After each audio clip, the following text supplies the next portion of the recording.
joined by former Buckeyes coach and current Fox and BTN analyst Urban Meyer, who's in our studio in Columbus. And let's start there, Coach, with Ohio State and the Chase Young situation, which did get some resolution here today. But what do you make of kind of everything that was swirling around Ohio State and how Ryan Day and his players handled it this week?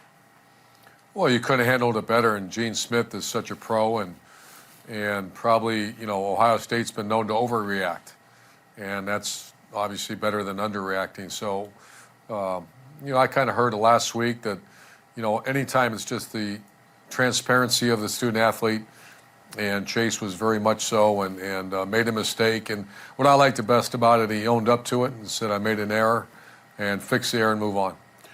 Coach, what bothers me a little bit about the Chase Young story is I understand if he broke a rule, there are consequences that have to be involved. But it also bothers me a little bit that adults in the room, not in Ohio State's room, but adults in other rooms had something to do with this and wanted to bring a Chase Young down and have Ohio State pay the consequences. That really doesn't sit well with me. And I know as you spent time with Chase Young and in his living room, that can't possibly sit well with you either. Yeah, I don't know I'm not sure if you're talking about someone telling on him or something. I'm not sure. But, Howard, the one thing and I've heard a lot of the rules are rules. And the one thing that's going on, and Ohio State was on the forefront of all this with, in 2014, Ohio State was on the front edge of getting players money to go to bowl games. And Ohio State goes above and beyond even now. If it's not the rule is now if you go to college football playoff, your family gets a stipend to go to the game, which is right. Ohio State, because of Gene and because myself and we just would always work on trying to do what's best for the student athlete, they actually get money to go to the Rose Bowls and go to Cotton Bowls, even if it's not the college football playoff. And there's a needy student fund as well. So there are ways to help the student athlete.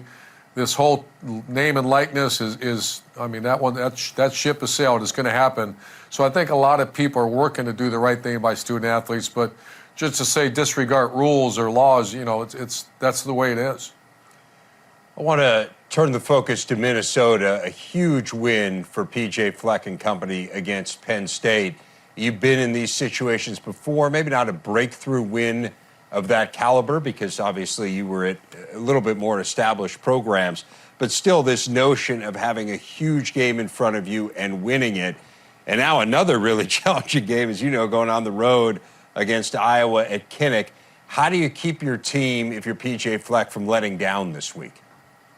Boy, that's hard. We've had a couple letdowns here, and when you win the Super Bowl, which they just did, what a great win, what a great atmosphere at Minnesota.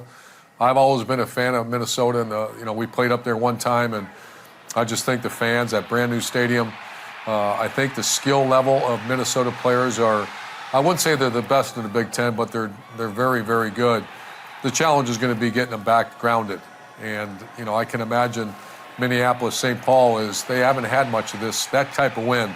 The thing you got to remember is they've had some good seasons with Jerry Kill and Tracy Claeys.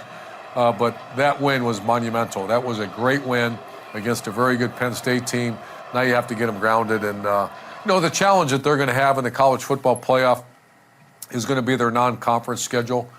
Is very poor. But they're playing as good a football as anyone in the, not quite Ohio State, but they're playing very well as one of the second or third team in the Big Ten.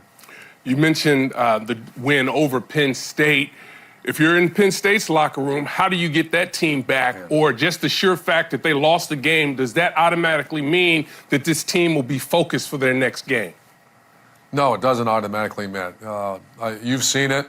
We've been fortunate when you lose a game that we've rallied back, but I've seen teams fold, and that is strictly on the staff and the leaders on that team. And you're going to find out about Clifford. McSorley was an animal, and Clifford's had a very good year.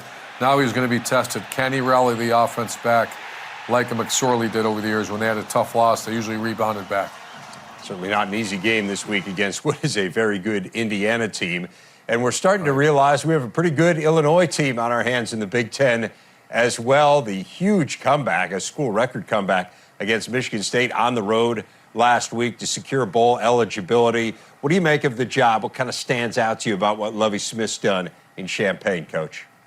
You know, he said something before the Wisconsin game when they won that game. He said, you know, don't be surprised. I remember watching an interview, and he kind of had the look on his face like we're better than anyone's given us credit, and the coach knows. And they played well against the Wolverines in the second half. Then they go and win that game, and then the last week's game, the comeback. Now they're bowl eligible.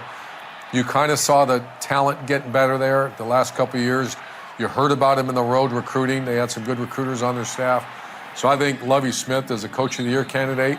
He's incredible with the job he's done, and really happy for people in Illinois. They needed that. Want to get your thoughts on the Michigan State-Michigan game before we let you go, Coach. Michigan State, and we talk about the flip side of that Illinois game, just really not going well. It's particularly surprising, I think, to me, how much the defense has slipped this year.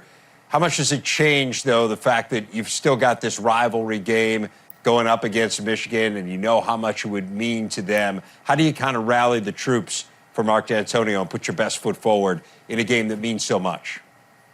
Yeah, obviously we were on the other side of the rivalry with the Wolverines, but this is I remember as a kid, this was one of the big games of the year, watching these two teams play.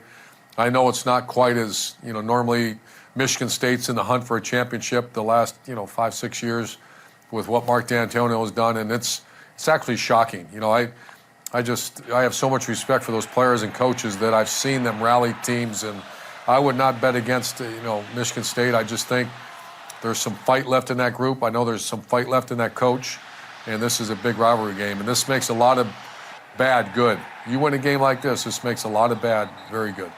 Coach, before we let you go, anything stand out to you in the college football playoff rankings that came out last night? No, I thought it was pretty much what everybody thought. The 1 and 2 are pretty much cemented right now, and you saw Clemson. I think that's pretty well. Where you're going to have issues is 4, 5, 6, and 7, and that's been that way since the college football playoff started. And these next few weeks are going to be, we've all lived it. I mean, this is the way college football should be. You are in the March Madness of college football. Great to be a part of it. Great to have you being a part of it with us. Urban Meyer, thanks so much for your time. We'll talk to you next week, Coach. Thanks, guys.